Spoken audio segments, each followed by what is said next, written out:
Filipenses capítulo 2, versículo 5.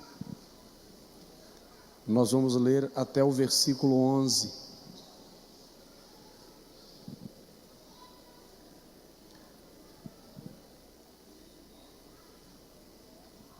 Eu quero falar nesta noite de Santa Ceia sobre a cruz. A cruz. Versículo 5. De maneira que haja em vós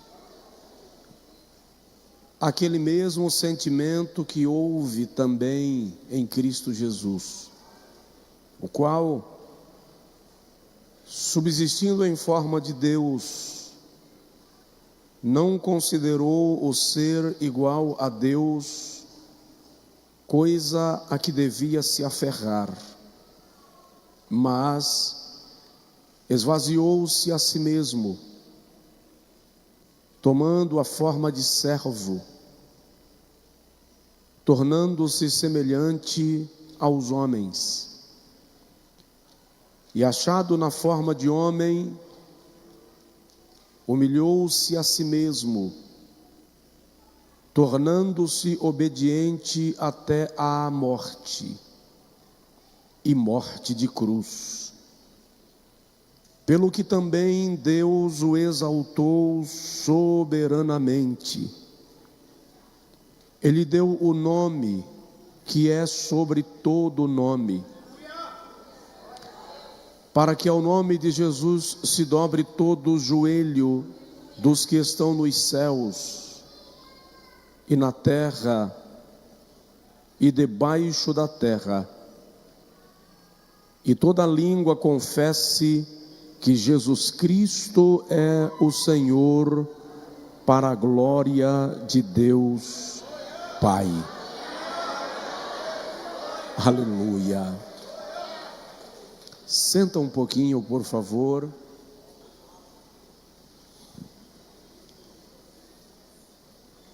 Irmãos, é o nosso culto de celebração da ceia do Senhor.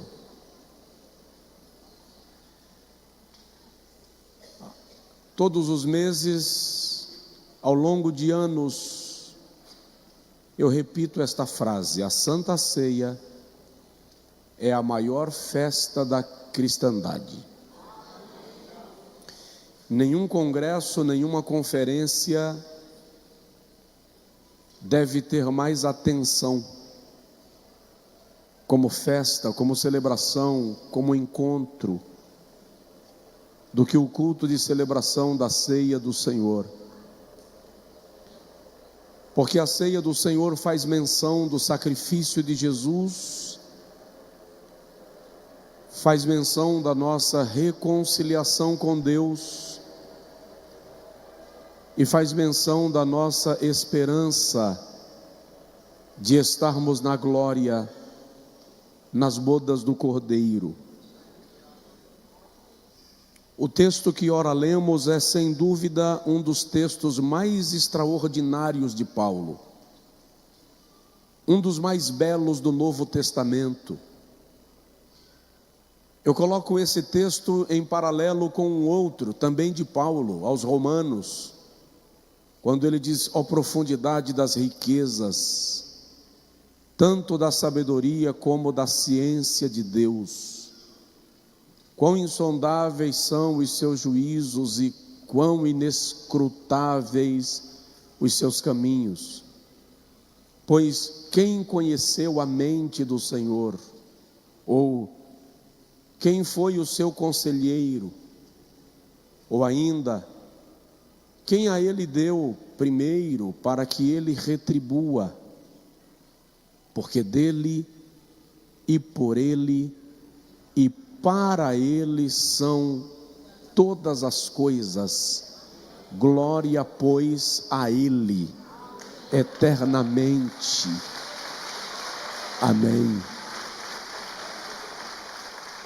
Esse texto que nós lemos agora se assemelha em riqueza, em poesia, em grandeza, em beleza, a esta mesma poesia de Paulo aos Romanos.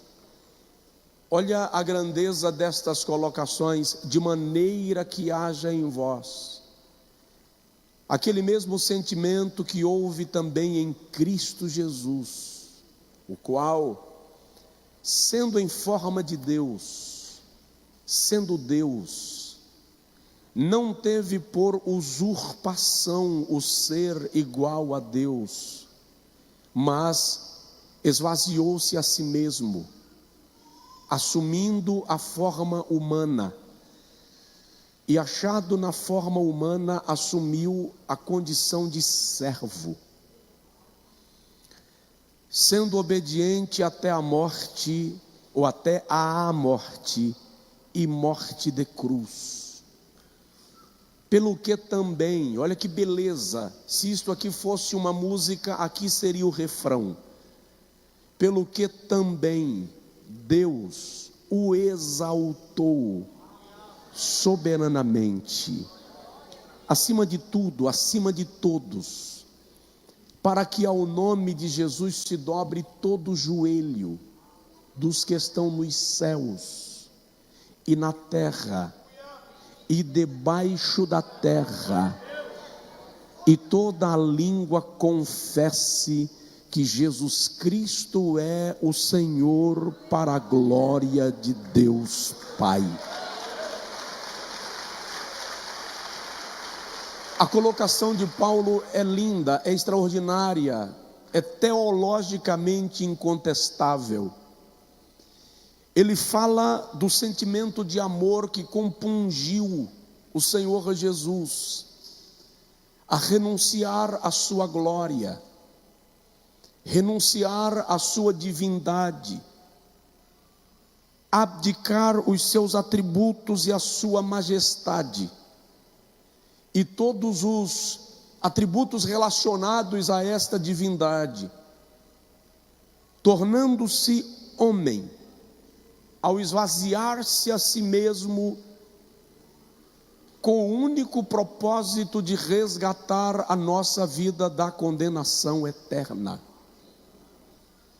O apóstolo Paulo diz que Jesus não teve por usurpação o ser igual a Deus. João diz no capítulo 1, versículo 1: no princípio era o Verbo, e o Verbo estava com Deus, e o Verbo era Deus. Paulo diz aos Filipenses capítulo 2, versículo 9, Colossenses capítulo 2, versículo 9, que em Cristo habitava toda a plenitude de Deus. Plenitude ali é pleroma, que dá a ideia de totalidade, Deus em toda a sua essência nele. Mas observe que ele esvazia-se a si mesmo, ele desce da sua posição de divino, de Deus eterno, esvazia-se. E ao esvaziar-se da sua divindade, ele assume, ele aceita a forma humana. Não, ele não esvaziou-se da sua divindade para se tornar semelhante aos anjos, mas para se tornar semelhante aos homens. O escritor aos Hebreus, no capítulo 2, versículo 9, diz que ele foi feito menor do que os anjos. Paulo diz que ele, achado na forma humana, desceu mais, aceitou a condição de servo, de escravo. Ele poderia ter vindo na forma humana como rei, como imperador, como governante, mas ele vem como homem e escravo. E aí Paulo diz, sendo obediente até à morte. Eu sempre li, ele foi obediente até a morte, mas não, ele foi obediente até à morte. Tem uma crase, ele se submete ao jugo da morte. Ele, o Senhor da vida, aceita ser dominado pela morte, submeteu-se, foi obediente até à morte, desceu. Mas como se não tivesse mais para onde descer, Paulo diz, e morte de cruz. Porque Paulo afere a expressão morte de cruz, porque ela é a mais cruel das mortes conhecida no mundo antigo. Não só pelo declínio moral a que o homem se submetia ao descer ou a ir à cruz. A cruz era reservada para os perturbadores da paz social. A cruz era reservada para os piores marginais do império. A cruz era reservada para os traidores. E ele se submete à morte, e morte de cruz. Incrível é que até da morte ele é Senhor, visto que ele é Senhor da vida, mas se submete ao poder da morte. O escritor da epístola aos Hebreus diz no capítulo 2, versículo 15, que Jesus se submeteu às mesmas coisas às quais os filhos dos homens são submetidos, para por meio da morte derrotar aquele que tinha o império da morte. O sacrifício de Jesus na cruz do Calvário por nós é o maior marco da história. E o apóstolo Paulo fala do Calvário como o lugar onde Cristo retomou a sua glória e a sua exaltação. Quando nós pensamos na cruz, somos tentados a achar que Jesus se submeteu à cruz por falta de opção, ou o Pai lhe forçou, ele teve que ir, mas não. O texto bíblico nos faz entender que em algum tempo na eternidade, preste atenção nisto, em algum tempo na eternidade, antes de Deus criar o homem, ouça bem, ele cria o homem perfeito, e antes de criar o homem perfeito, Deus já sabia que o homem haveria de pecar. Pastor, se ele sabia que o homem haveria de pecar, por que Deus não criou um dispositivo para que o homem não pecasse? Porque Deus não quer adoradores inconscientes, adoradores que não o adoram por vontade de fazê-lo. Então ele cria o homem perfeito, sabendo que o homem vai pecar. E antes de tudo isso há uma reunião, vamos chamar de um conselho da divindade. O Eterno se reúne, conversa, e agora vem um plano para resgatar o homem que ainda seria criado, perfeito. Atos dos Apóstolos, capítulo 2, versículo 23, diz que Cristo Jesus foi entregue por conselho e presciência de Deus. Presciência significa conhecimento antecipado. Aquele que sabe das coisas antes que elas se sucedam. Ele foi entregue por conselho e presciência de Deus. Note, Jesus não vai à cruz por falta de opção. Ele vai à cruz por causa de uma decisão eterna. A cruz é a maior missão. O resultado, o maior deles, resgatar-nos dos nossos pecados. Na cruz, eu já disse aqui, o rei se fez réu. Na cruz, o leão da tribo de Judá se fez cordeiro. Na cruz, a videira verdadeira se fez raiz de terra seca. Na cruz, o Deus revela a sua plena humanidade. Mas na cruz, os nossos pecados são confrontados, as nossas transgressões são perdoadas, e a porta de acesso a Deus é aberta para aqueles que creem no seu nome e no seu sacrifício. baixo. A cruz. É muito interessante observar que o evangelista João escreve no capítulo 17, versículo 1 e versículo 5. E ele diz que a cruz é o lugar onde Jesus recebe de volta a sua glória.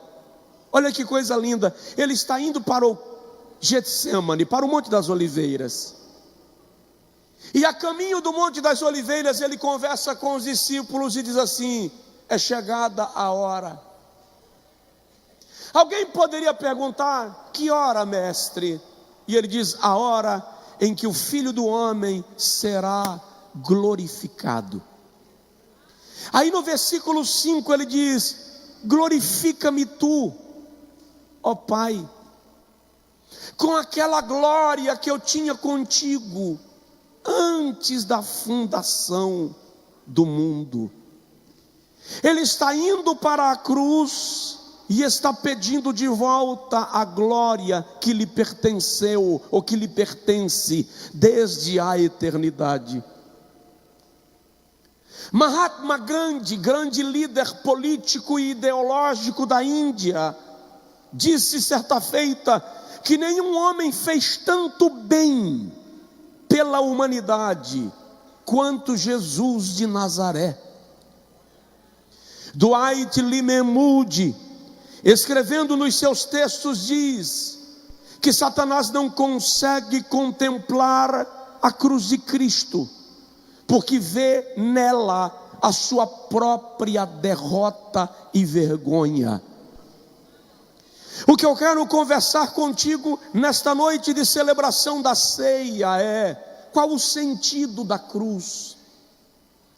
O que ela indica? Para onde aponta a cruz?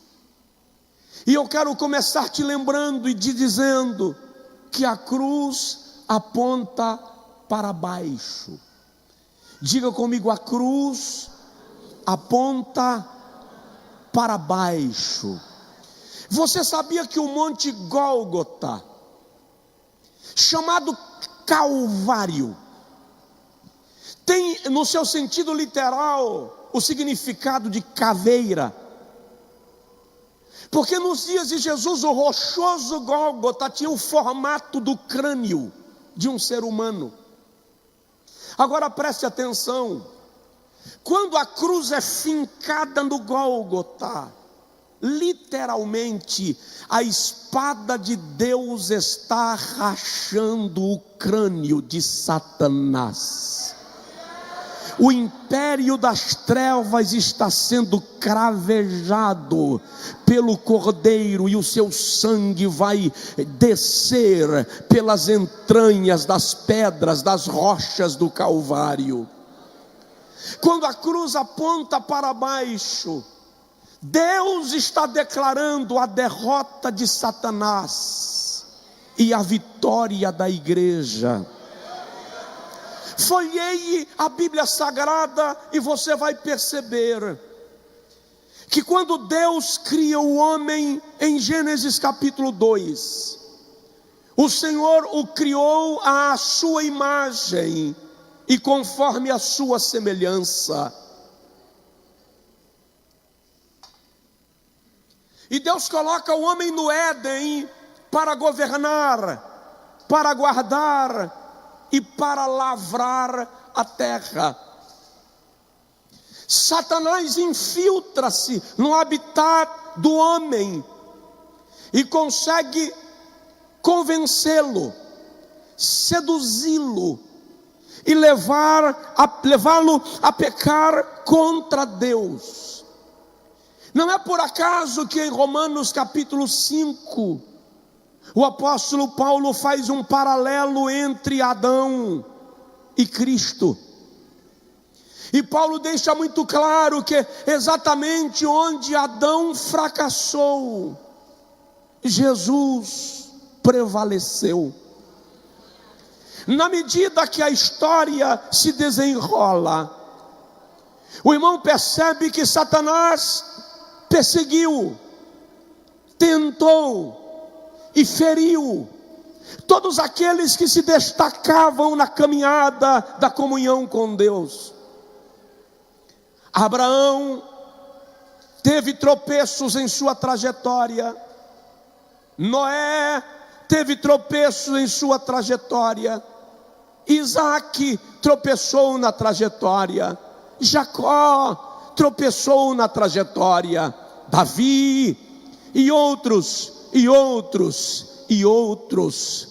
Mas Deus estava reservando o homem que venceria Satanás em todas as suas instâncias e ataques. E aí nasce Jesus. E o apóstolo Paulo diz em Romanos 5 que o primeiro Adão falhou no Éden e o segundo Adão prevaleceu no deserto. Jesus já nasceu vencendo a Satanás.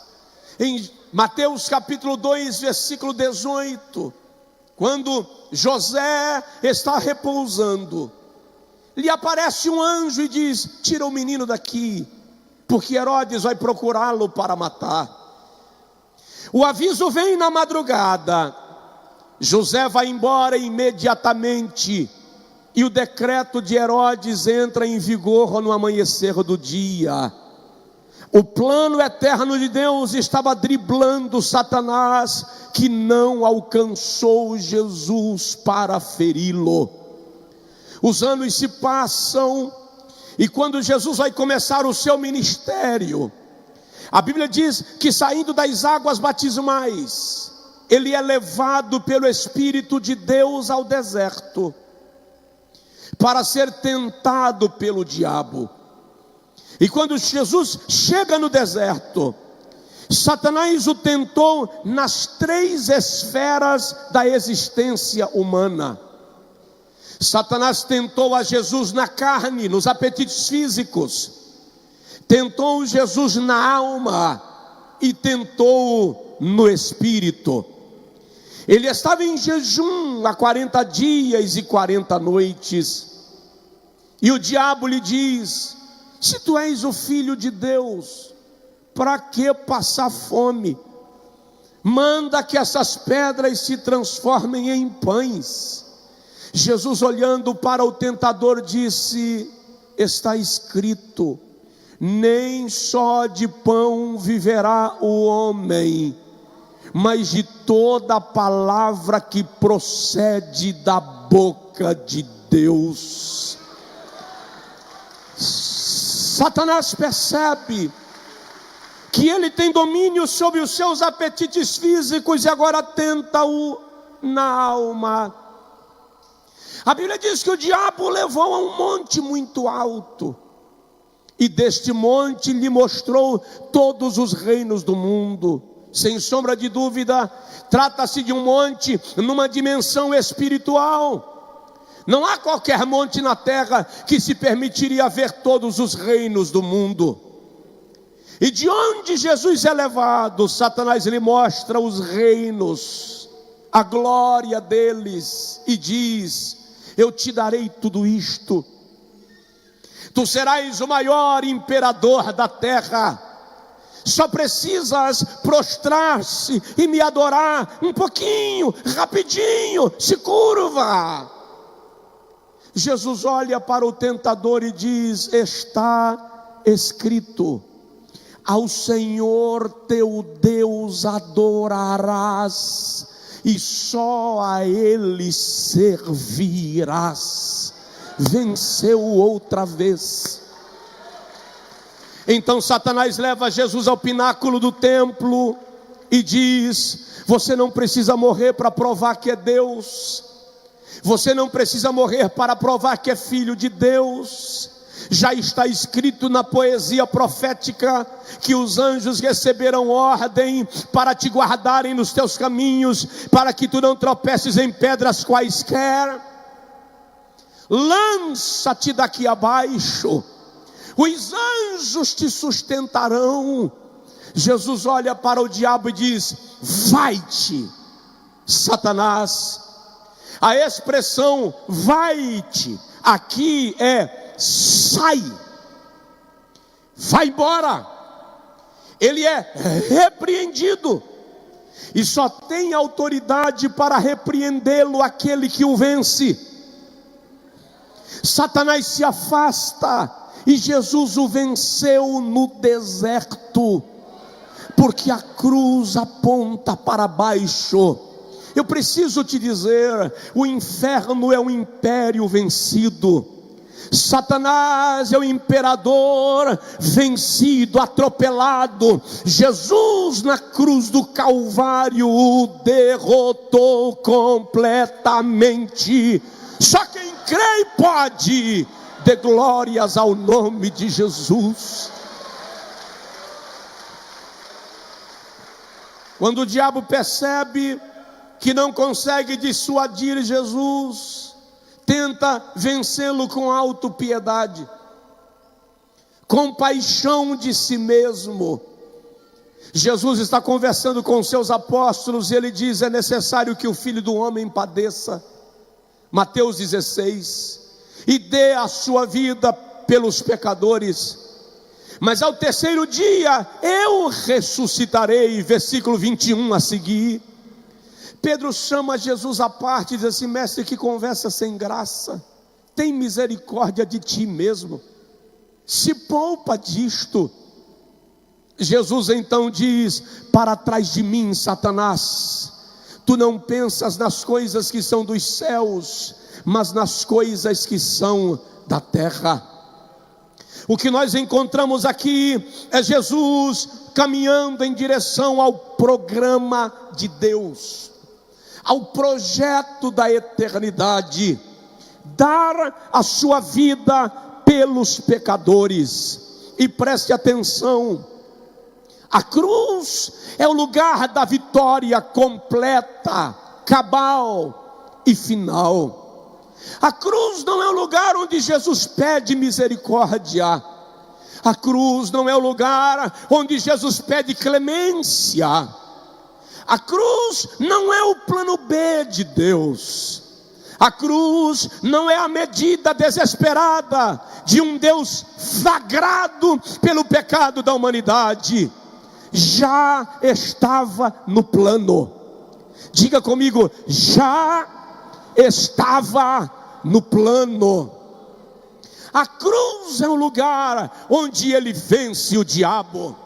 Lá no Evangelho segundo João, Jesus declara: eu dou a minha vida e tenho poder para tomá-la de volta. Glória a Deus. Quando ele está no alto do Calvário, eu já disse aqui, a cruz é o lugar da hora mais triste da história, da noite mais escura da humanidade. A cruz é o lugar onde Deus abandonou Deus. O Pai não pôde acompanhar o Filho, e é por isso que ele diz: Eloi, Eloi, lama sabachthani. Deus meu, por que tu me desamparastes? Mas a cruz também é o lugar onde ele faz a declaração mais portentosa da história: está consumado. Está consumado significa está pago, está quitado, está resolvido, não há pendência. Tudo que precisava fazer foi feito. E aí Jesus diz: em tuas mãos eu entrego o meu espírito. Os demônios hão de perguntar: onde está a vitória, pregador? Ele morreu. A vitória está no fato de que enquanto o seu sangue escorre até a última gota nas entranhas da terra, o inferno estremece, os anjos se calam, a terra e a natureza para por causa da morte do seu Criador. Hebreus 2,15 diz que ele morreu para, por meio da morte, derrotar aquele que tinha o império da morte, isto é, o diabo. Olha Apocalipse capítulo 5, João diz: eu vi um livro selado na mão do Todo-Poderoso. A visão de João é mais ou menos isso aqui: o Todo-Poderoso está sentado no seu trono e o livro selado está na sua mão. E um anjo forte brada e diz: quem é digno de tomar o livro? Presta atenção, não é receber, é tomar. Quem é digno de ir diante do trono do Todo-Poderoso e puxar o livro? Quem pode chegar diante da autoridade do Grande e tomar o livro da sua mão? Aí João diz: nem no céu, nem na terra, nem debaixo da terra se achou alguém digno de tomar o livro. Nem os arcanjos, nem os querubins, baixa só um pouquinho, nem os querubins, nem os serafins, ninguém se apresentou diante de Deus para tomar o livro. Nem na terra, os Césares, os grandes imperadores do seu tempo não poderiam tomar o livro. Nem debaixo da terra, os Assueros, os grandes reis da história, os grandes generais, nem Satanás, o grande príncipe das trevas, poderia chegar lá e tomar o livro. Aí João diz: eu comecei a chorar, e eu chorava muito. E veio um dos anciãos e me tocou com a mão direita e disse: não chores, João, eis aqui o leão de Judá, a raiz de Davi. Olha a frase: que venceu. Ele venceu. Ele venceu. Ele venceu. Só quem pode dar glória, aplauda. Ele venceu. Se você pode falar em línguas, ele venceu. Para abrir o livro e desatar os seus 7 selos, a cruz aponta para baixo. Satanás foi derrotado, o inferno foi derrotado, Jesus venceu.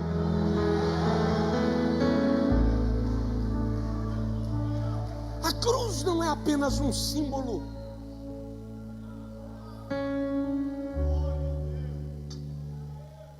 A cruz não é apenas um instrumento mortal da terrorosa história da humanidade. A cruz é uma marca d'água no céu. Satanás olha e precisa enxergar o lugar onde ele foi atropelado pelo Cordeiro de Deus. Mas vamos lá, em segundo lugar, para onde aponta a cruz? A cruz aponta para baixo, mas também aponta para os lados. E o que isto indica, pastor? A cruz revela a nossa reconciliação com Deus. A cruz é o lugar onde Deus, de braços abertos, convida o homem para reencontrar-se com Ele. Quando Deus criou o homem à sua imagem e semelhança, Ele passou a relacionar-se com o homem de maneira íntima. Todos os dias, diz a Bíblia, Ele ia no Éden conversar com Adão. Presta atenção nisso. Você já imaginou todo final de tarde a campainha da tua casa tocar? O Todo-Poderoso chega quando você abre a porta e Ele diz assim: vamos dar uma caminhada no jardim?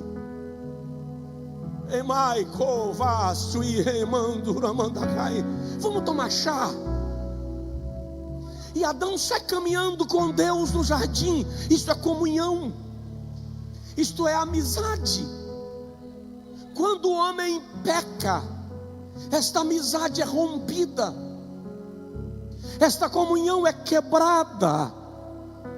A Bíblia diz que Deus colocou ao redor da árvore da vida uma espada flamejante para protegê-la. Querubins são colocados no caminho da árvore para que o homem não tenha acesso. O homem foi expulso do jardim, perdeu a comunhão. Quando o Senhor manda Moisés construir o tabernáculo, Ele diz a Moisés: coloca entre o lugar santo e o lugar santo dos santos um véu. Esse véu só será rompido uma vez por ano pelo sumo sacerdote, no dia da expiação nacional, porque não havia proximidade, não havia comunhão com o homem. Isaías capítulo 59, versículo 2 diz que os nossos pecados fazem separação entre nós e o nosso Deus. Gênesis capítulo 6, o Senhor diz: o meu espírito não habitará para sempre com o homem. A comunhão foi rompida, mas lá no Calvário, quando ele de braços abertos é cravado no madeiro e exposto ao mundo espiritual e ao mundo terrenal, quando Cristo Jesus diz: Pai, em tuas mãos eu entrego o meu espírito. A Bíblia diz que o seu espírito, seu corpo declina, sua cabeça declina, o seu corpo esmorece no Calvário. Mas não é só isso, isso é o que acontece na cruz, mas o que acontece no mundo de Deus é diferente. O salmista no Salmo 18 descreve que no momento que o filho morre, o pai não aguenta permanecer sentado no trono. O pai se levanta, e o salmista diz de forma poética que o pai respira, toma ar. É uma linguagem poética, não dá para descrever a reação divina em linguagem humana, mas o salmista diz que quando ele solta o fôlego, das suas narinas sai fogo, e da sua boca sai brasa viva. E ele chama um querubim. Os querubins são anjos que servem ao trono de Deus de maneira direta. Ezequiel capítulo 1, Apocalipse capítulo 4, você vê os querubins diretamente ligados ao trono de Deus. E ele monta num querubim e voa ao redor do universo. É por isso que o sol escurece, porque quando o Criador passa, o sol faz continência, se curva diante dele. A terra estremece, e quando a terra estremece, há um terremoto, e o solo abre e racha até o monte Gólgota, e o véu do templo foi rasgado de alto a baixo. O que isso significa? O caminho está aberto, a aproximação é permitida. Dá uma sacudidela no seu vizinho e diz para ele: você pode ter comunhão com Deus. Você pode ter comunhão com Deus. Só quem entende isso dá um brado de glória a Deus. Aleluia. Ei, irmão, se você é pentecostal, vibra, faz festa.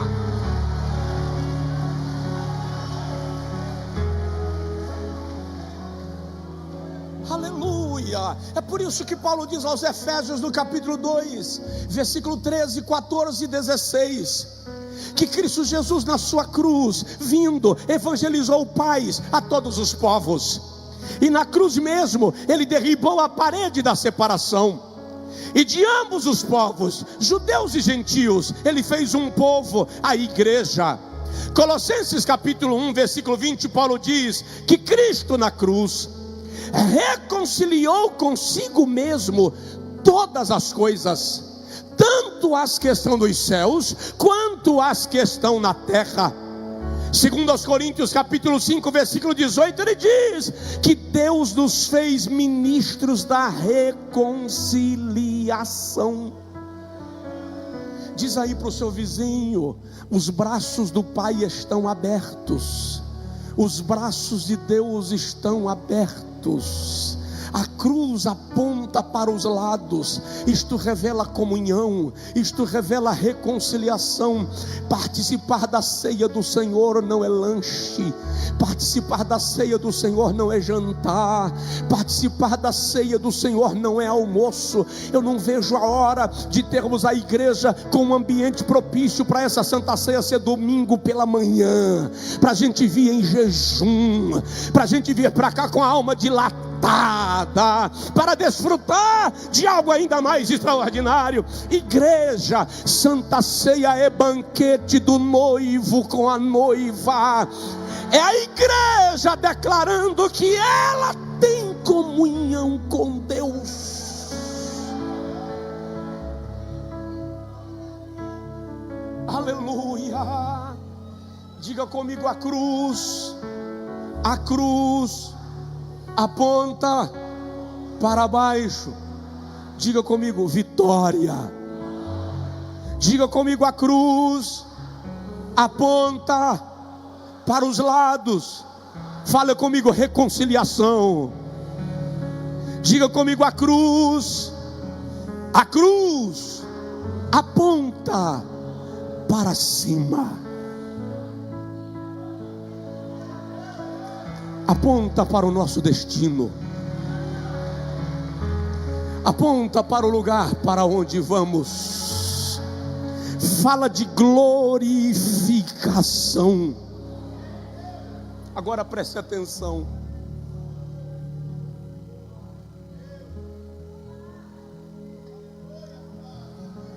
Quando Jesus renunciou à sua divindade, ele renunciou à sua glória. O escritor da Epístola aos Hebreus diz que ele se fez menor do que os anjos. Eu já citei 2:9. Quando Jesus está prestes a ir para o Calvário, eu já disse no início, lembra do que eu falei na introdução? Ele diz assim: é chegada a hora em que o Filho do Homem há de ser glorificado. João 17:1. É chegada a hora em que o Filho do Homem há de ser glorificado. Olha para cá, por favor, presta atenção na glória e deixa o carro do painel que o dono localiza, por favor. Jesus está dizendo: a glória que eu renunciei quando desci. Você está me entendendo? A glória que eu renunciei quando desci vai voltar para mim. Aí ele diz assim no versículo 5: Pai, devolve-me aquela glória. Que glória? A glória que eu tinha contigo antes da fundação do mundo. Mas irmão, presta atenção, e eu falei sobre isso na introdução. Se Jesus está indo à cruz, ele não pode ir glorificado. Por que ele está pedindo a glória de volta? Porque ele não vai à cruz em glória, ele vai à cruz em carne. Para que ele quer essa glória agora? E o Pai devolve. Aí em João 17:21 ele diz assim: Pai, sabe aquela glória que eu renunciei antes da fundação do mundo, quando eu desci para cá para me tornar homem? Sim, filho. A glória que eu te pedi de volta há pouco, sim, eu dei. Deu o quê? Eu dei a glória. Mas deu como? Deu para quem? Eu distribuí a minha glória. Distribuiu onde? Eu dei a minha glória à minha igreja. Eu dei a minha glória aos que me seguem. Eu dei a minha glória aos meus discípulos. Mas para quê? Para que eles sejam um, assim como eu e o Senhor somos um. Com que propósito? Para que o mundo creia que tu me enviastes.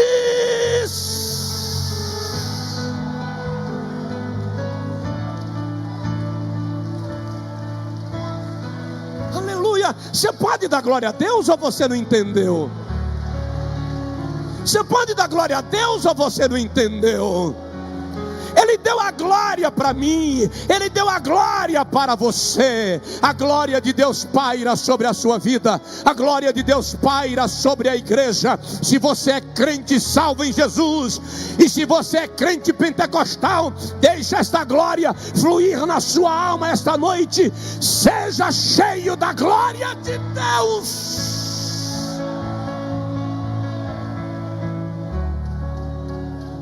Aleluia, aleluia. A cruz aponta para cima. A igreja será arrebatada em glória. Preste atenção nisso, eu já vou concluir. A cruz aponta para a glória. Sua ascensão foi em glória. Você não ouviu? Ele foi assunto aos céus em glória. Levantai, ó portas, as vossas cabeças.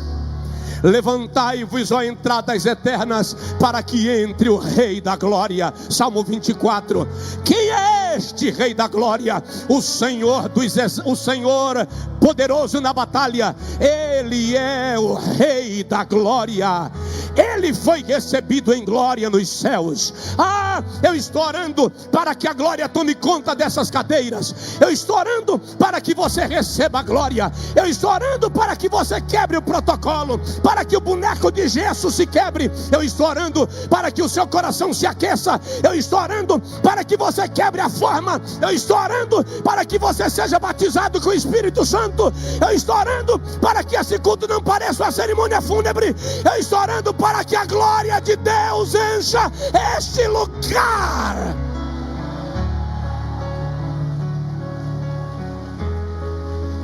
Aleluia. Ele foi assunto em glória. Ele foi recebido no céu em glória. Presta atenção.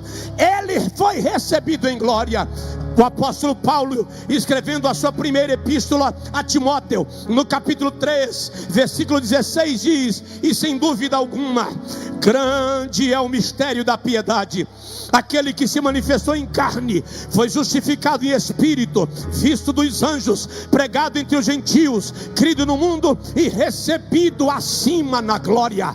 Recebido acima na glória. Só quem crê dá glória a Deus. Presta atenção. Estevão o viu na glória. João o viu na glória. Estevão diz: eis que vejo os céus abertos, Atos 7:56, e o Filho do Homem em pé à direita de Deus. João diz: eu virei-me para ver quem falava comigo, e vi um semelhante ao Filho do Homem, cujos cabelos eram brancos como a branca lã, os seus olhos eram como a chama de fogo, o seu rosto resplandecia como o sol na sua força, e estava vestido de uma veste talar resplandecente, e tinha um cinto de ouro puro à altura do seu peito, e os seus pés eram como latão reluzente saído da fornalha. A sua voz era como a multidão de muitas águas. E João diz: quando eu vi, eu caí aos seus pés como morto, mas ele me tocou e disse: levanta-te. Eu sou aquele que fui morto, mas estou vivo. Estou vivo. Estou vivo pelos séculos dos séculos, e tenho nas mãos as chaves da morte e do inferno. Só quem crê levanta, dá glória a Deus de pé, aplaude, vibra.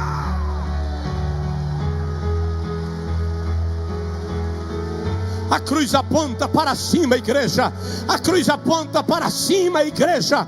Nunca os sinais revelaram tão claramente que Jesus está voltando. Nunca foi tão autêntico. Jesus está voltando. O lugar da igreja é no céu. O lugar da igreja é no céu. O lugar da igreja é na glória. O lugar da igreja é na glória. O lugar da igreja é na glória. Quer ver? Deus vai fazer algo incomum nesta noite. Estende a sua mão em direção à pessoa que está do seu lado. O poder vai contagiar esse lugar. A glória vai tomar conta dessa casa. Eu vou contar até 3, e o vento do Espírito vai soprar neste lugar. Em nome do Pai. 2, em nome do Filho. 3, vidas em nome do Espírito Santo. Receba agora, receba agora, receba agora, receba agora, receba agora a glória de Deus.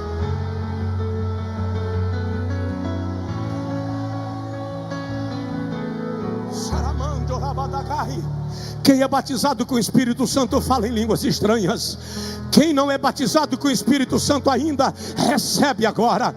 Se você puder, salte no poder, dance no Espírito, corra no meio da igreja. Recebe, recebe, recebe, recebe, recebe, recebe. Eu estou cheio do poder de Deus, munido de autoridade, para dizer que barreiras estão sendo quebradas, que o mundo espiritual está se rompendo, e a glória de Deus enche a sua vida.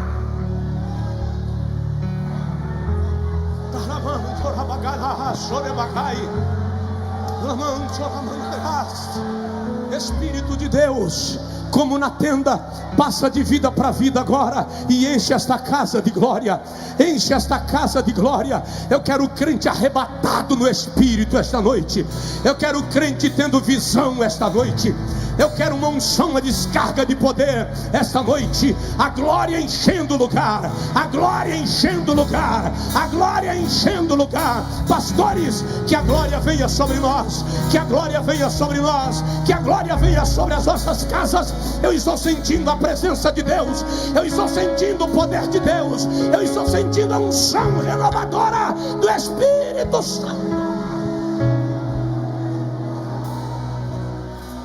Aleluia.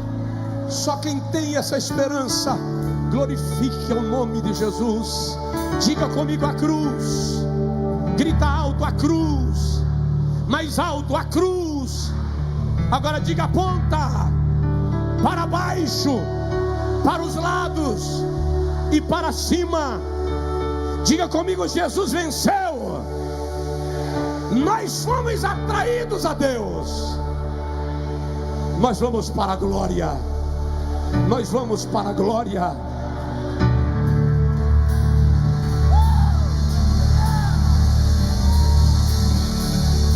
Deixa o Senhor fluir na tua vida com alegria.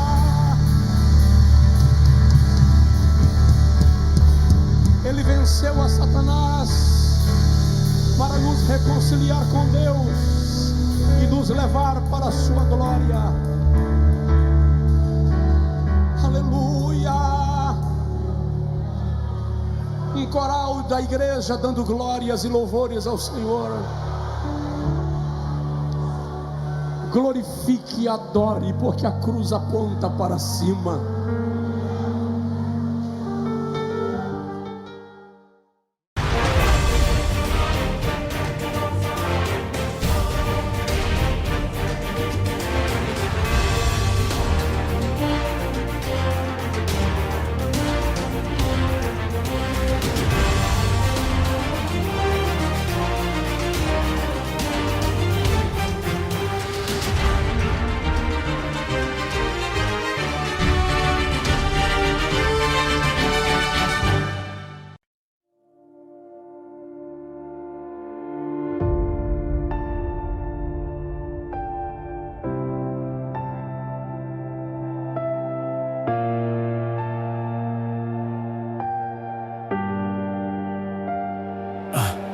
Every mountain looked too tall, till I climbed and saw it small. Every doubt I tried to chain became the reason I remain. They say you can't, I said just watch. My limits broke, they never caught. The pain, the sweat, the sleepless run built the armor I've become. Nothing's too heavy when you move with purpose. Every loss rewrites the surface.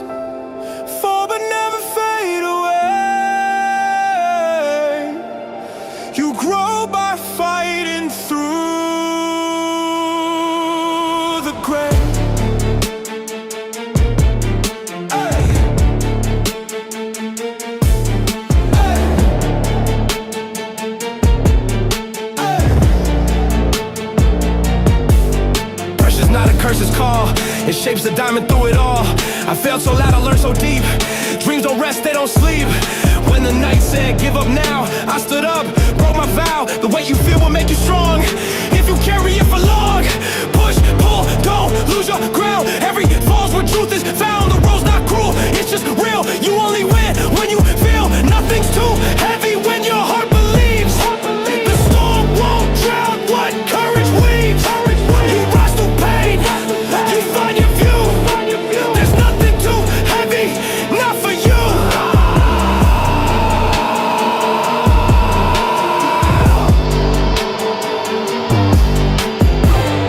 Yeah, nothing's too heavy. You just forgot how strong you were.